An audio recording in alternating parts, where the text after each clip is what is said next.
Сайн бацхан нэрхэн үзэгчтэй Ice Global телевиз нээлттэй ярилцлага нэвтрүүлгийг яг энэ цаг мөчид үзэгч та бүхэнд хүрэхэд бэлэн болсон байна. За энэ удаад бид аялын ахлагч, хөтөж тайлбарлагчдын холбооны сургагч багш Батмөнхийн мөнх наранг урьсан байна. Энэ өдрийн мэндийг хүргэе.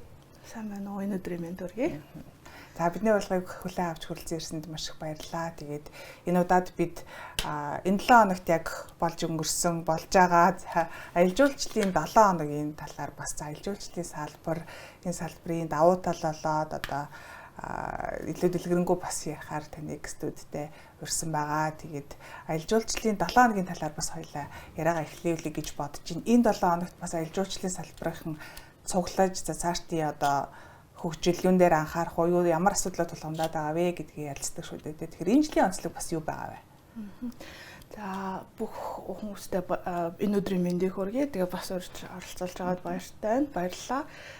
За энэ 7 хоног бол аялал жуулчлалын Tourism Week буюу аялал жуулчлалын 7 хоног гэж явж байгаа. Ерөнхийдөө энэ 7 хоногийн хугацаанд аялал жуулчлалын салбарын маань бүгд нэгдээд за хэн хаана юу хийж явж байна. Дээрээс нь төр болон хувийн хэвшил, за гадны хөрөнгө оруулалт, за өшөө юу гэдэг нь дотоодын хөрөнгө оруулалт, бизнес их маань цуглараад ингээд одоо өнгөрсөн жилээ дүгнээд бид нэр за энэ жил юу хийж байгаагаа төлөвлөөд юм уу те бүх одоо нөгөө салбарт болж байгаа болон болох гэж байгаа. За тэгээд шийдвэрлэх асуудлууд юу вэ гэдгээ ингээд шат дараатаагаар ярилцдаг юм 7 хоног байгаа. Тэгээд яг хоо аялал жуулчлалынхаа маань маш их завг ер нь улирал эхлэнгүүд маш завгүй ажилдаг. Ер нь биенийхээ царайг харахгүй удах тохиолдол байдаг бол энэ 7 хоног бол маш одоо чухал аялал жуулчлалын салбарт ажиллаж байгаа хүмүүсийн хувьд бол чухал тийм 7 хоног болдог. Бүх хүмүүсийг нэг уулзах боломжтой ч гэдэг юм уу те. За тэгээд эхний өдөр бол яг хоо төрийн ортонд ингээд чуулгана хийсэн. За хоёр дахь өдөр нь бол актем гэдэг одоо бүх одоо салбарт хэрэгцээтэй байгаа гэж үзсэн сургалтуудыг ингээ явуулж байгаа. Тэгээд одоо нөгөө COP17 энэ жил холбогдохтой холбогдуулан тэгээд албан ёсны арга хэмжээнд өндөр дээд зэрэглэлийн арга хэмжээнд төвтөж тайлбарлагч нар бол аялал жуулчлалын салбарын ямар хөө байх ёстой гэдэг хичээлээс ахуулаад палеонтологт ер нь яг юу болж байна. Одоо Монголын палеонтологийн хүрээлэн юу хийж байгаа, монголчууд маань юугаараа бахархуул зүгээрээ аялал жуулчлалын алийг нь ингээд Монголынхаа талаар алийг нь хараад ингээд ярил хүмүүс сонирхолтой байх уу гэдэг юм уу те энэ нөгөө сургалтууд явсан бол өнөөдөр яг нөгөө job fair буюу нөгөө хөдөлмөрийн биерч гэж байгаа те аялал жуулчлалын салбарт ажлын байр горилоод явж байгаа хүмүүс болон ажиллах хүний нөөц хүч хайж байгаа байгууллагууд маань ингээ уулзалтай гэж байж байгаа. Тэгээд маргаашнаас болон одоо хагас бүтэнсээ өдөр нөө соёлын спортын арга хэмжээнүүд ингээ хөгжлөө явуулна гэсэн.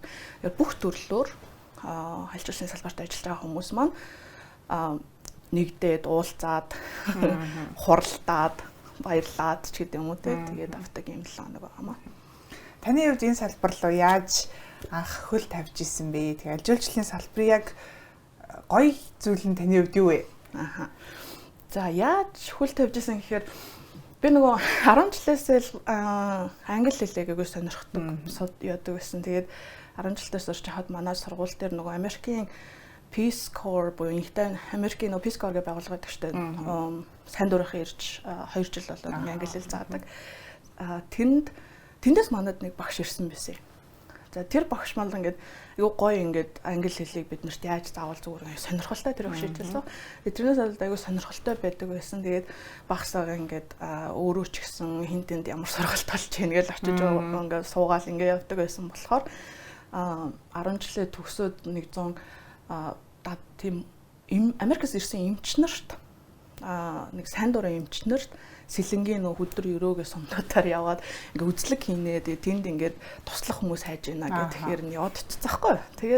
Тэгээ яг явсан чинь үнэхээр ингээ нөгөө яг тэр хүмүүсийн дунд ингээ байгаад яг би 10 жилийн хүүхдээ англи хэл нэг тийм сайн байгаагүй юм шүү. Тэгэхээр яг нөгөө эмчнэр шууд орчуулга хийх гэхээсээ илүүгээр тэнд байгаа нөгөө одоо юу гэдэг тухайн үедээ ингээд буудал модал гэж байгаагүй. Тэнгүүд майхан байраад ингээд бийжсэн болохоор одоо нөгөө логистик наашаа цаашаа яах уу гэдэг дээр туслаж ингээд ажиллаж байсан надад амар таалагдсан. Тэгээ ер нь би ингээд гайд хийгээд явал илүү надад бас нөгөө гадаад хүмүүстэй ярих боломж гарах юм байна гэж бодоод тэгээд хөтөж тайлбарлагч гайд дараа ажиллавал яад юм бол гэжсэн чинь зурагтаар нэг тийм хөтөж тайлбарлагч бэлтгэж сургалтаа зарлж ийна гэдэг маа том компаниуд нэг тийм зар явьжсэн. Тэгэл тэнд явж очивол тэгэл тэрнээс хойш хөтөж тайлбарлагчаар ажиллаад. Одоо хэдэн жил болж байгаа гэсэн үг? 2008 оноос хойш гэхээр чинь. Тэгээ яг дундуур нь ковидын нэг 2 жилийг хасчих бол тээ. Тэгээ 16 жил тээ. Ер нь юу нь гоё ажлынх нь хөтөж хийх. За одоо маш их гоё юм байдаг байхгүй. За зүгээр яг би ингээд саяхан ингээд бодож байхад яг би юу гэдээ нэг жилийн хугацаанд энэ зөвхөн нөгөө нэг юу шүү. Би өмнө нэг бодож байсан юм. Нэг жилийн хугацаанд би ингээд төвсгөлийн тайгад явж байгаа байхгүй юу? Цаа тунгуудын донд жилч таваад. За тэгээ урцанд хоноод урцнаас бас өглөө босч ирэнгүүтээ нөгөө цаатай ихчтэй хонсон айлынхаа ихчтэй туслаад ингээд саагаад те дум саагаад ингээд тэр саажаа. За тий яг тухайн мөчтөө би нэг юм бодохгүй чинь дараа нь ингээд бодохоор би яг хөсгөлийн тайгаад байна штэ. Би ингээд цаатан хүмүүсийн донд ингээд цаа саагаад тэгээ ингээд цаатан хүмүүсийн амьдралыг юм байдгийг ингээд таниулаад тэгээ хүмүүст Монголд ирсэн хүмүүст ингээд таниулаад тэр хүмүүсийн соёлын ингээд гүүр болоод явж байгаа юм байна гэдэг бодол ингээд орж ирсэн. За тэгээд бэжс нэг хэд хоногийн дараа Баяуулгийн аймагт нөгөө бүрэгтээр ан хийдэг те бүрэгдийн анчттай морина морин дээр ингээд бүрэгд хажуудаа ингээд бүрэгд барьсан ингээд анчттай ингээд дахиад явж байгаа байхгүй. Тэгээд за тийм юм байна гэдэг тэгжсэн хэд хоногийн дараа юу гэдэг өмнө говьт одоо хэрмэн цавч байд юм уу эсвэл одоо Монголд алдартай хүн болгоо мэдж байгаа хаа одоо динозаврын өндөг хамгийн анх олдсон ер нь Баянзаг гэдэг юм. Тэгтээ улалцах чонж гэж нэрлээд байдаг те динозаврын өндөг хамгийн анх олдсон гэдэг юм. Динозаврын олдвортой газар дээр би ингээд жуулчдыг Монголд ирсэн хүмүүсээ дагуулж аваад ингээд Монгол ингээд 60-аас 120-оос 120 сая жилээс 60 сая жилийн хугацаанд динозаврын өлгийн нутаг байсан юм аа. Энд ингээд өндөглөж үрждэг байсан юм аа гэдэг тайлбарыг хийгээд явж байдаг ч юм уу. Тэгснэ гэвгийн тэгэхээр халах голтой зүүн аймагт халах гол сумд явж байдаг ч юм уу. Ингээд тэгэхээр нөгөө миний ажлын онцлог нэг газар биш. Миний ажлын байр ингээд маш гоё өвөрмөц байгалийн онцлог болон тэнд амьдарч байгаа хүмүүсийн дунд орох. Дээрээс нь ингээд тэрийг сонирхоод ирсэн гадныханд Монголынхаа эх орны талаар, Монголынхаа талаар ингээд таниулаад явж байгаа гэдэг нь дээрээс нь ирж байгаа хүмүүс ч гэсэн маш олон төрлийн хүмүүс ирдэг. Залуугаас ахуулаад настай. За тэгээд дэлхийн од мод хүмүүс ч хүртэл ирж байсан. Зүгээр энгийн одоо юу гэж хэлхийн ингээ хүмүүс аюу ярьдаг байхгүй одоо яагаад Монголд ирсэн бэ гэдэг бид нэр ингээ асуулт ярихад за нэг 70 мал төгсөж байгаа Америк юмэр ярьдаг байхгүй. За би 10 жил тахта ингээ түүхийнхаа хичээл дээр жоохон махтаа ингээ ийм Монголын талаар, Монголын говийн талаар сонсч байсан. Тэрнээс хойш ингээд Монголд ирэх нь миний мөрөөдлөөс юм аа. Тэгээд залуудаа ингээд ирэх гэсэн боловч Монгол улсын одоо нөгөө социалист орн байсан, хаалттай байсан гэдэг усаар би ирч чадаагүй. Насаараа яг ингээд гэртээ байсан гэрийн housewife гэдэг ингээд хэлдэг штэ. Гэртээ байсан гэрийн эзэгтэй ч гэсэндээ ингээд мөрөөдлөө биелүүлээд Монголд ирсэн байна гэдэг яриагийн сонсох, Монголын талаар ингээд мэдхийг зориод ингээд эрхийг нь ирээд явж байгааг нь сонсоход бас айгүй гоё байдаг. Тэгээд маш олон төрлийн хүмүүстэй танилцдаг. За яг нэг хамгийн гоё гэж хэлэхээр айгүй хэцүү байгаа байхгүй маш гоё байгаа. Тэгэнгүүт эх орнороо нэгэн бахархдаг тэр боломжуудыг өгдөг энэ ажил мэргэжлэрээ бахархдаг. Олон хүнтэй танилцах боломжоор бахархдаг. Бас маш их ур чадваруудыг шаарддаг. Байнгын одоо нөгөө мэдлэгээ би ингээд шинжилж явах хэрэгтэй байдаг. Одоо 2026 онд ирж байгаа жуулчинд би 1990 оны тайлбарыг хилээд зогсож болохгүй байхгүй тий. Тэгэхээр байнга нөгөө өөрийнхөө мэдлэгийг шинжилж идэг, хүнтэй харьцааны талаасаа чахуулаад за бас ингээд юу гэдэг өв соёл одоо үгүй зан заншил юу бүх зүйлийн талаар ингээд цаг нэг үед ингээд бүх юм нэг газар байдаг нэг ингээд тогтсон юм маань ингээд жоохон өөрчлөгдөд явдаг тийм яг тэрнтэй адилхан ингээд хувьсаад ингээд явах шаардлагатай болдог хүмүүсийн одоо хүнд нэгдүгээр тэмцээн дагуулаа явж байгаа ч гэсэн бас үйлчилж байгаа гэж хэлж болно. За зарим газар бол ингээд яг өөрөө шийдвэр гаргаад шийдэх тохиолдлууд агиух гарна. Тэгэхээр ингээд маш их чадварыг шаарддаг байхгүй юу? Зөвхөн чадвар мэдрэмж их тийм. Тэгээд нөгөө заримдаа эмч болцсон ч явж байгаа шиг. Тэгээд ингээд ерөөсөө ингээд заримдаа сэтгэл зүйч болцсон ч явж байгаа шиг тийм ингээд маш олон юмнуудыг ингээд шаарддаг. Тэгэхээр тэр нь ингээд айгу одоо юу гэдэг нэ гоё тал нь гэх юм уу? Тийм аа. Тэгээ ерөнхийдөө ингээд тэр байдлаасаа болоод ч юм уу ингээд ажил жуулчлалын салбарт ажилласан ялангуяа хөтөч тайлбарлаад ажиллаж байсан хүмүүс аль салбарт ороод гологддгоо шүү дээ. Ковидын үеэр тийм байна тийм. Ковидын үеэр бол бид нар нэлээд олон тийм мундаг хөтөчтэй бусад салбарт алдсан шүү дээ. Мундаг болохоор хилтэй бол хилтэй боловсралтай юм мэддэг одоо тийм тасан зохицох чадвар сайн байдаг ч гэдэг юм уу тийм. Яг одоо манай Монгол улсыг зориод ирж байгаа анх удаа ирж байгаа хүнийг ингээл онгоцны бодлоос тосч аваад ингээл цааш нь авч явах хүн чинь бол одоо хөтөч тайлбарлагч байгаад байна шүү дээ. Тэгэхээр мэдээж нэгдүгээрт одоо мэдлэгийн цар хүрээ өндөр байх хэрэгтэй юм байна. За дээрэс нь мэдрэмжтэй одоо мэдээж л тэр хүнийгээ бас халамжлаад ингээд наануу цаануу гэд аваад явах хүн чинь бас хөтөч тайлбарлагч байгаа шүү дээ. Яг нөгөө одоо бид эдийн сүүлийн үед яриад байгаа нөгөө манлайлах чадвар гэдэг яг бол хөтөч тайлбарлагч хамгийн түрүүнд эзэмсэн байх хэрэгтэй. За бууж ирэл за нөгөө таньж мэдгүй оронд ингээд жуулчин ирж байгаа шүү дээ. Гадны жуулчин ирээд 12 хоног ч байд юм хэд хоног тэнд явахаар за яг энэ хүн намайг аюулгүйгээр аваад явах чадвартай хүн байна уугүй юу гэдгээ ингээд ерөн жуулчин хараад мэдэрдэг. Ягаад тэгэхээр тэр хүмүүс чинь Монголын нэг онцлог болохоор юм байдаг. Нөгөө хол байдаг учраас маш олон орноор яваад үтцсэн жуулчид Монголд ирдэг учраас нөгөө маш олон газраар явцсан, соёлоор явцсан, дээрээс нь маш олон хөтөч тайлбарлагч гар тамжсан хүмүүс ирдэг гэсэн үг байхгүй юу. Тэгэхээр чин тэр хүмүүс шууд мэдэрдэг. Одоо нөгөө за энэ хүн чадах болоо гэдэг юм уу. Тэгэхээр би чаднаа. Би ч одоо эх орныхоо эзэн шүү дээ. Ингээд таныг бол энэ хэд хоног ингээд аваа явчих боломж, чадал, итгэл, үнэмшил, мэдлэг, чадвар нь надад байна гэдгийг л тэр хүнд одоо эхний уулзалтан дээрээ маш найрсгаар зөвөр ингээд ойлгуулж чадах тийм хэмжээний манлайлал үзүүлдэг баг шаардлагатай болчихдог асуудал тайлбар. За таны хувьд бол одоо 2008 оноос хойш салбарт ажилласан байна. Тэгэхээр тэр одоо таны ажиллаж эхэлсэн цаг хугацаанаас хойш аялал жуулчлалын салбар Монголд ер нь яг яаж хөгжиж байна вэ? Одоо ер нь яг ямар шатндаа явж байгаа гэж бодож байна? Нөгөө аялал жуулчлалын салбарын хөгжлийн талаар нэг юм онол байд юм. Одоо дөнгөж ингээд хүмүүс нь дөнгөж эхлээд за тэгээд ингээд аялал жуулчлалын салбарын үр ашгийг ойлгоод ингээд хүмүүс дуртай болоод тэгжээснаа ингээд хитрхи их хүн эрэнгүүтээ тэрэндээ дарагдаж ядраад ингээд юу нөгөө жуулчтай харах байтугай ингээд юу болоод ингээд тэгснээ дахиад ингээд явдаг нэг юм үе шатууд байдаг. Тэгээд тэр үе шатуудынхаа манайх бол яг нэг тийм одоо л нэг аялал жуулчлал гэдэг чинь ийм юм биш үү гэдэг боломжийг хүмүүс хараад ойлгоод эхэлж байгаа тийм яг ингээд дээдхтэй хүртэл арай хөгжөөгөө.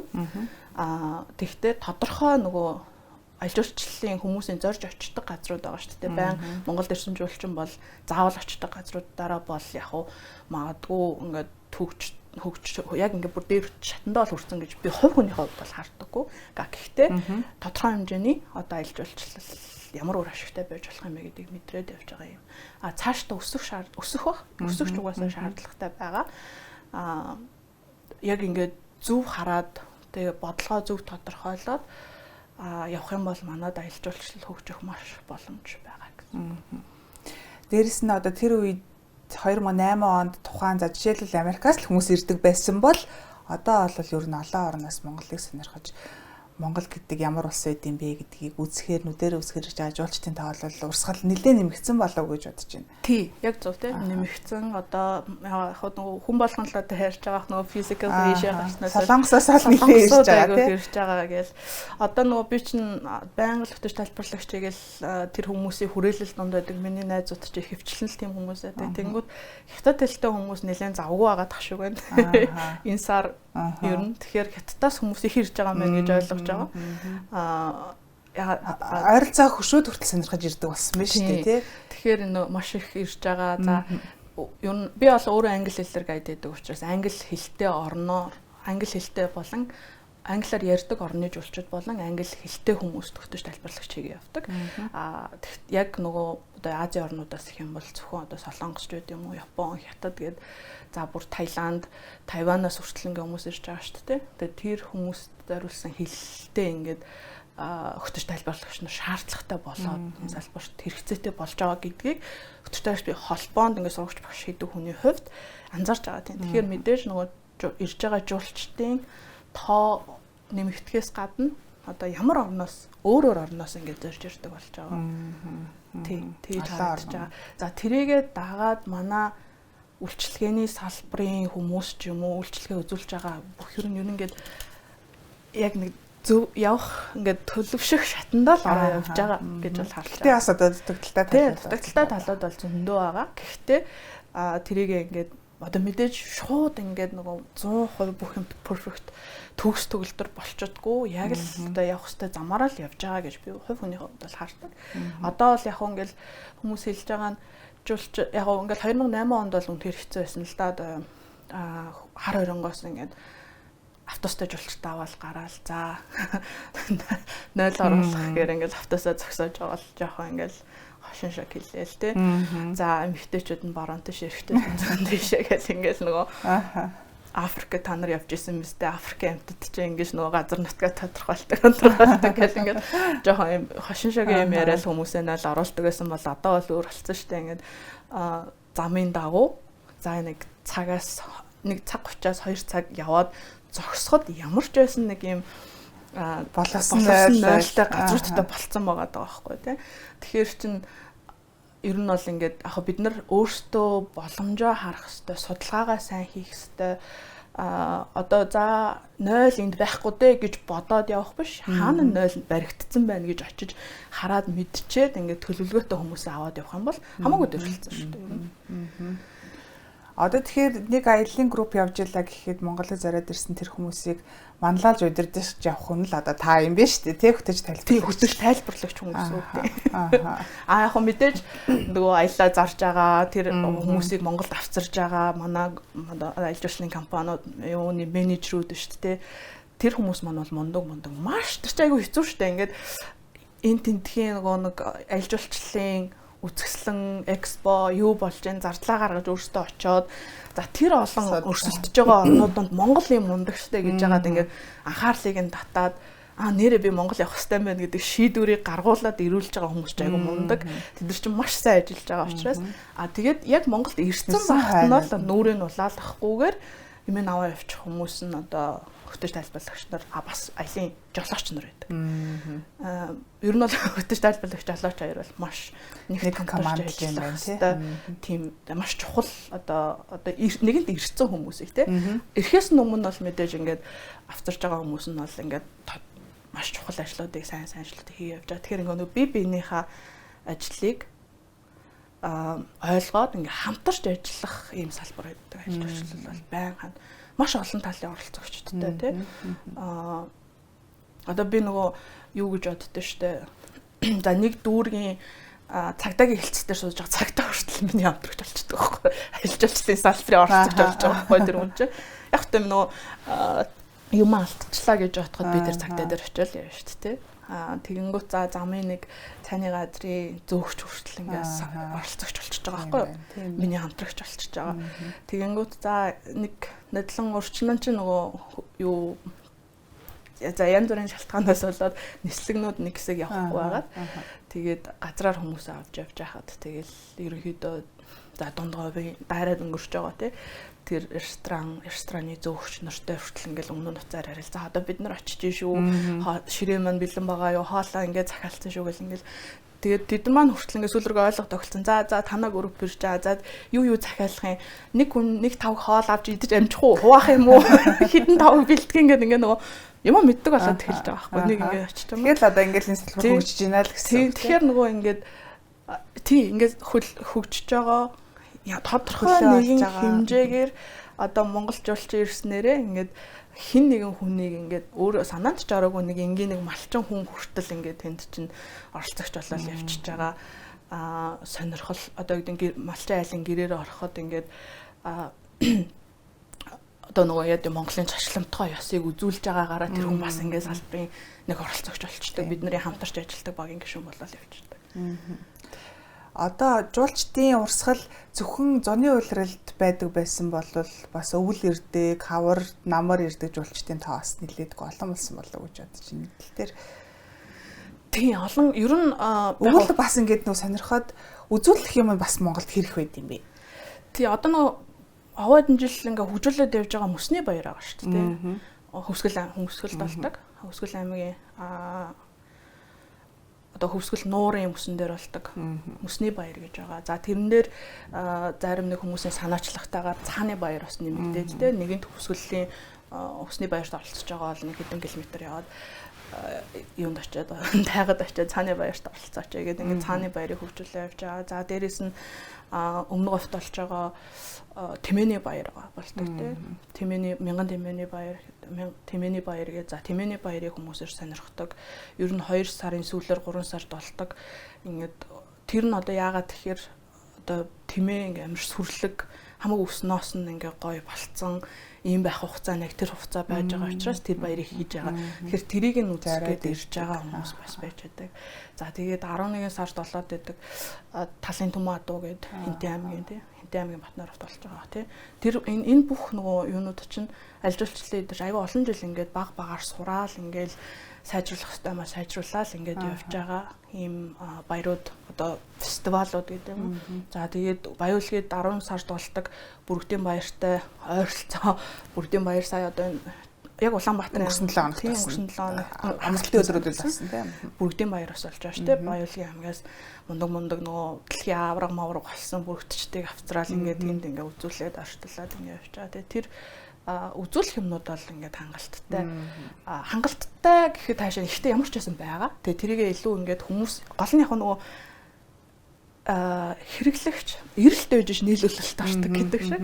Тэгэхээр нөгөө ирж байгаа хүмүүстэй бид нар за ийм юм байгаа шүү гэж ингээд сурталчлаад тэгээд тэрэнд нь нөгөө ямар гоё юм бэ гэдээ ирсэн хүмүүст нь хангалттайгаар үйлчлэгийг нь үзүүлээд сэтгэл санамжийг нь ингээд 100% болгоод ингээд явуулаад тах юм бол олон л нэмэгдээд тах. Тэгээ уламж цаашдаа өсөх байх гэж бодож байна.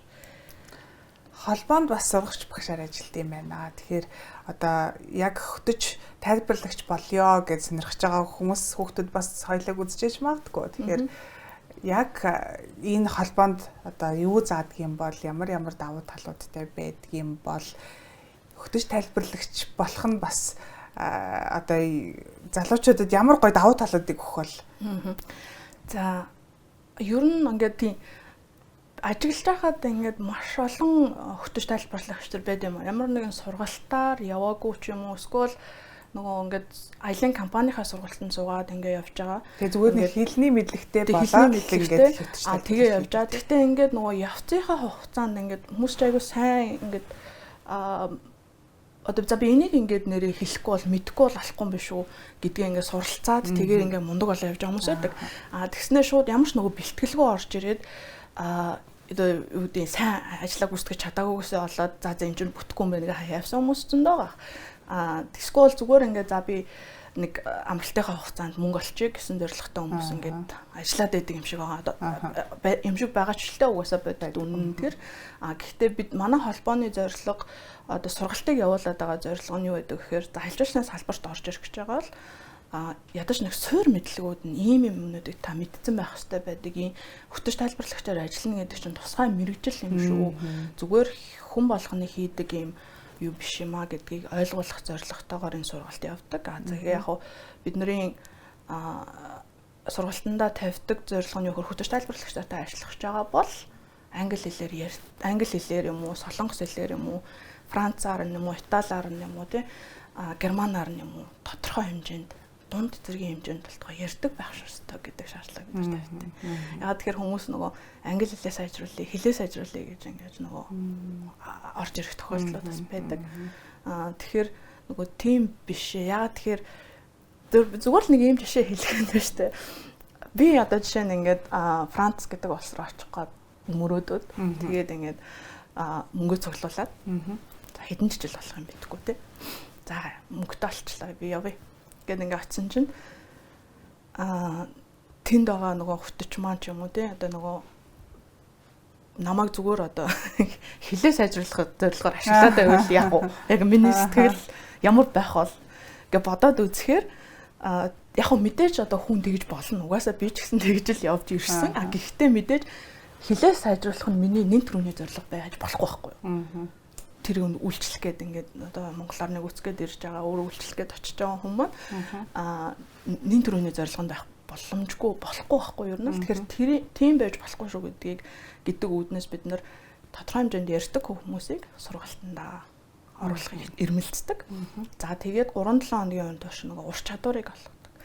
За ур чадварыг олгодог гэдэг маань юу гэхээр за та одоо ингээд жуулчин ирж байгаа аялагч тэ тэр хүмүүсийг яг юу гэж одоо бодож ирд юм бол гэдгийг та мэддэг байх хэвээр. Дээрээс нь та дор хаяж одоо ийм хэмжээний үйлчлэгээ үзүүлдэг байх хэвээр. Одоо хүний өмнө гарч ирээд нөгөө ингээд яг группийн өмнө ч юм уу сколжуулчныхаа өмнө гарч ирээд ингээд сандарнаасаа олоод чичрээд ингээд өөрийгөө буруу юмд ороогоод ингээд ээж болохгүй. Энэний тулд бид нар ийм байлаа. За ингээд мэдээж хүм юм 100% бүгднийг мэддэг болоод төрдөггүй учраас за ямар нэгэн музейд ороод тайлбар хий гэсэн чинь тэр мэдээлэлээ бид нар яаж цуглуулах хэрэгтэй байдیں۔ За танд хэр хугацаа байгаад за энэ одоо Монголын үндэсний музей байгаа шүү дээ. Үндэсний музейд явж ороод за эхний танхимд орё. Тэр 10 танхимтай музей байгаа шүү дээ. Хамгийн эхний танхимд ороход хамгийн эхний танхимд ямар үзүүлэлт байдیں۔ Эндээс би 5 минут тайлбар хийх ёстой гэвэл энэ хамгийн чухал нь энэ музейд ирээд энэ танхимд орж ирснээрээ энэ одоо эндээс мэдэх ёстой хамгийн чухал юм нь юу гэдэм бэ гэдгийг шууд олоод тайлбарлаад за та энэ музейд за энэ 10 танхимаар ороод гарсны дараа Монголын түүхийн талаар энэ хүн яг юу мэдсэн байх шаардлагатай вэ гэдэг мэдээллүүдийг та өөрөө бэлтцэн тэрийг хүргэж явах хэрэгтэй болж байна. За тэнгуудынхаа тэр музейд ороод за цаг байх юм бол тэрийг ингэ тайлбарлаа. За тэр музейд нь 2 цаг 3 цаг баймаар байна гэдээ үнэхээр сонирхсан хүмүүс ирдэг байхгүй би энэ музейд л үсгэж ирсэн гэх. Тэгэх юм бол тэр хүний 3 цагийн турш ингэ тайлбар хийгээ явахад та юу мэддэг байх хэвээр ингэ. Тэгэхээр нөгөө 1 цагийн дотор 10 танхимыг тайлбарлана 3 цагийн дотор 10 танхимыг тайлбарлахад ямар хурдаар ямар мэдээллүүдийг яаж хургуул зүгээрээд гэдэг энэ нөгөө техникүүдийг олж авдаг гэсэн. Мэдгүй юмаа бид нар яаж мэдээлэл олж авах вэ? Тэрнээс иш нөгөө ингээд шууд юу гэдэг энэ чинь тийм байхгүй юу гэдэг ингээд яриад хилээд өгөхөөсөө илүүгээр одоо ч мэдээлэл маш дэлгэрэнгүй ингээд энэ тийм болсон. За мэдээж нөгөө мэдээлэл дэлгэрэнгүй болсон ч гэсэндээ юу нь одоо яг зөв юм юу нь буруу юм гэдгийг бас яаж ялгах вэ? Тэ гэдэг талаар нь ч юм уу бүх тэр нөгөө нэг мэдээлэлүүдийг бид нар яаж цуглуулах хэрэгтэй байдیں۔ За тэгээд duty of care гэдэг одоо дэлхийд дээр аялал жуулчлалын салбарт ажиллаж байгаа хүмүүс болон хөтөч тайлбарлагч бүгд мэддэг. Жуулчин зочноо халамжлах үүрэг байд юм шүү гэдгийг бас хэлсэн. Тэгэхээр тэр нь одоо ингээд халамжлах үүрэг гэдэг нь яг ямар утгаараа бид нар халамжлах ёстой. Халамжлах ёстой гэдэг нь яг юу юм? Энэ нөгөө нэг юм маш өргөө ойлголт байхгүй юу? Одоо жишээ нь тэр хүнийг одоо би ингээд Монгол улсаар авч явахдаа аюулгүй авч явж байгаа. Аюулгүй авч явж байхдаа өдөр тутамдаа бид за морь яаж унах ёстой гэдэг зааварчилгааг өгөхөөс ахуулаад за Монголд ингээд заримдаа 0 ингээд нийтийн 0 руу яваад ороход дотор 0-ын цаас байдаг юм аа. Тэгэхээр та ингээд байнга 0-ын цаасаа үрт аваа явж ивэл танд амар шүү. Гэт хэл чинь нэг төрлийн халамжлж байгаа байхгүй юу? Одоо маш өргөө ойлгох. Тэгэхээр нөгөө би одоо жуулчдаа жижигээс ахуулаад том юм биш. Би одоо тийм байдаг юм аа ингээ байнга ингээ байдаг юм аа та тэгээд явчаараагээ хэлчихээр нөгөө хүмүүс чинь баярлдаг аахгүй баярлаа нэрээ тийм биш үү хэрвээ 0 цасг орсон бол яах вэ гэд ингээд үлддэг ч гэдэг юм уу тэ тиймэрхүү жижиг сажиг юмнуудыг ингээд одоо халамжлах гэдэг нь юу байх хэвээр байдیں۔ Дээрэс нь бас өөрийгөө яаж хамгаалах хэвээр байдیں۔ Мэдээж нөгөө ажил гүйцэтгэж явж байгаа хүн чинь өөрийгөө тодорхой хэмжээнд хамгаалах хэвээр байдаг байх хэвээр тэ бусад хүмүүстэй яаж хамтарч ажиллах хэвээр байдیں۔ Яг одоо нөгөө дүрм, журам гэдэг юм уу энэ салбарт яг юун дээр яаж анхааруул зүгээр байдیں гэдэг тэр нөгөө анхны мэдгэдэгтүүнүүдийг өгдөг гэсэн. Нэлээд дэлгэрэнгүй ярьдаг. Ер нь за хоёулаа нэвтрүүлгийнхаа төгсгөлд иржсэн жуулчдаас нь Монгол улсаар аялаад одоо сэтгэлээ хэлэхдээ хамгийн гоё сэтгэлээ хэлж исэн танд одоо сэтгэлд нь үлдсэн ямар тийм юу байна? Сэтгэл байна. Ер нь яг ингээд хүмүүст ингээ хэлэхээр сэтгэлдлүүдээ ингээ хэлж байгаа маш өөр бол юу байдیں۔ Хүмүүсийн нөгөө сэтгэлд хүрсэн юмнууд нь за монголчууд нийтлэг байдаг одоо нөгөө цочломтгой байдаг гэхээс илүүгээр ингээд би одоо ингээд ийм цэв цэлгэр юм тал дээр ингээд тэнд гав ганцаараа ингээд суугаад юу ч ихгүй ингээд нэг юм чив чимээгүй аниргууг ингээд сонсоод байж байгаа байх боломж надад олцсон надад би амар баяртай байна. Гэдэгтэй одоо нөгөө тошломтгой байх бид нар ингээд нөгөө юу гэдэг байнга яригддаг юмудаас илүүгээр тэг ингээд чин сэтгэлийн юу мэдрэгдсэн бэ гэдгээ хэлсэн байдаг. Дээрэс нь ингээд миний амьдралыг харах үнцэг бас айгүй өөрчлөгдлөө. Хэмээг ингээд одоо монголчуудаас сурсан нүүдэлчин амьдралтай хүмүүсээс сурсан одоо ингээд бүх хүмүүсийг ингээд одоо би нэг юм ингээд бухимдаад ингээд яваад байдаг байсан бол энд амьдарч байгаа хүмүүсийн нөгөө энгийн амьдралын өдөр тутмын амьдралыг ингээд ажиглаад энэ хүмүүстэй ярилцаад миний дээр санаа зовоод байсан миний ингэдсэн юм юу ч биш юм биш дээ ч гэдэм үү те ингээд өөрийнхөө амьдралд өөрчлөлт хийсэн нөгөө амьдралыг харах өнцгөө би өөрчилж чадлаа гэдэг тийм юмнууд байна. Надад миний хувьд бол айгүй тийм сонирхолтой содон сонсогдоод байдаг байхгүй яа тэгэхээр тэр чинь ингээд одоо юу гэдэг тэр хүний амьдрал, хувь хүнийх нь амьдрал маш том нөлөө үзүүлсэн байна гэсэн үг болж байгаа шүү дээ. Юмыг ингээ харах өнцгийг өөрчилж байна гэдэг чинь. Тэгэхээр тиймэрхүү сэтгэлдлүүд бол маш их. Тэрнээс хойш ингээ айгүй гоё байлаа. Морь унах би ингээ морь унахыг мөрөөдөж жагаад ирсэн. Энэ цэлгэр тал дээр морь унж тавихыг би мөрөөдөж жагаад ирсэн. Гэдэг юм уу бүх тэр нөгөө мөрөөдлүүдээ бол биелүүлдэг. Тэгтээ ингээ сонирхол одоо өөрсдийнх нь хэлж байгаа сэтгэлдлүүдийг харахад нэг хүн ингээл яг ингээ говь машин дотор ингээд цэлийсэн ингээд талаар ингээд машин дотор явж байхад манай жолооч энэ төр дуулж ийсэн дууг сонсоод би бүр ингээд амар гоё байсан. Тэр яг миний нөгөө аялалчлаа нэг нөгөө салбарт одоо нөгөө аяллаа зарж байгаа компаниуд ч гэдэм үү ингээд нэг хөтөлбөртөө нэг вау момент гэж байх хэрэгтэй гэдэг юм одоо нөгөө тэр аяллаа нэг оргил хэсэг байх хэрэгтэй гэж үзэж нөгөө хөтөлбөрөө хийн штэ тий. За энэ аяллаа за говьроо явж байгаа аяллаа вау момент нь одоо жишээ нь би ингээд тий вау моментод Баянзаг дээр очоод тэр нөгөө Протосератопсын толгойн динозаврын ясыг хараад за энийг л вау гэх бах гэж бодож ирсэн тэр хүн тэрийг харсан дуулах тийм тэрийг харсан тэгээд үнэхээр гоё байсан үнэхээр гоё сонирхолтой байсан тийм динозаврын гэсэн чинь тэр хүний хувьд вау момент нь зүгээр тэр цэлийсэн талаар давхиж байхдаа жолоочийнхоо дуулж ирсэн дуу сонсоо гоё байсан гэх тэр нөгөө хүн болгоны нөгөө хүлээж авч байгаа юу шал өөр өгдөг болохоор айгуу тийм одоо сонирхолтой гэдэг юм уу. Тэгээ яг хүн болгонд өөр өгдөг. Нэг тэгтээ ингээ нөгөө хүн хүнтэйгээ харьцах гэдэг нь Монголд илүү болт юм болоо одоо нөгөө олон ингээ нөгөө илжүүлчлийн салбарын энд тэнд аялаад явцсан хүмүүс ч гэдэг юм уу эсвэл салбарынхны дунд явдаг мэргэжлийн хэллэгүүдийн дунд те people to people хүнээс хүнд тим юм гэл ингээл янз янзын нөгөө хэллэгүүд байдаг. Яг тэр одоо people to people хүнээс хүнд амжих гэдэг хүнээс байгаль гэдэг юм уу хүнээс тэр нь Монголд илүү хэрэгждэг юм болов гэдэг.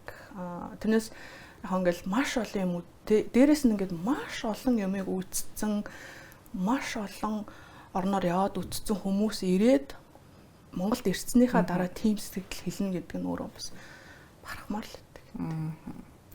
За маш их баярлалаа. Ажилуулгын салбарын талаар маш сайхан дэлгэрэнгүй одоо хөтөж тайлбарлагчийн ажлын онцлог нь юу юм, гоё нь юу юм, сайхан нь юу юм гэдгийг талаар бас ярилцлаа. Тэгээд аялал жуулчлалын 7 хоногт бас аялал жуулчлалын салбарын маш олон төлөөллүүд оролцож тулгамдж байгаа асуудал цаашдаа юунд анхаарах ёстой юм одоо сөрөг тал, давуу тал юу байгаа юм гэдгийг ярилцдаг юм одоо чуулган 7 хоног болдог. Талаар бас ярилцлаа. Тэгээд хүлцээрс маш баярлалаа.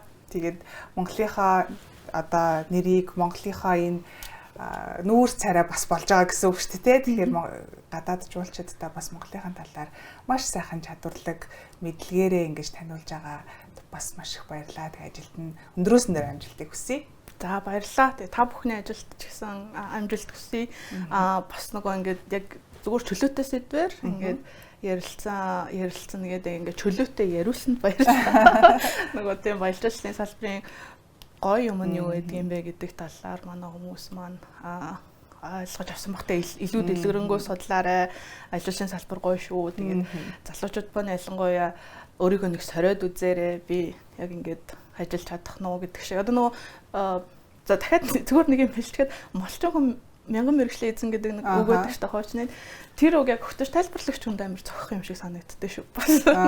Яг ингээд мянган мэрэгчлийг эзэмшсэн юм шиг тийм гоё ажил шүү. Тэгээд ажилчлалын салбарыг сонирхоорой.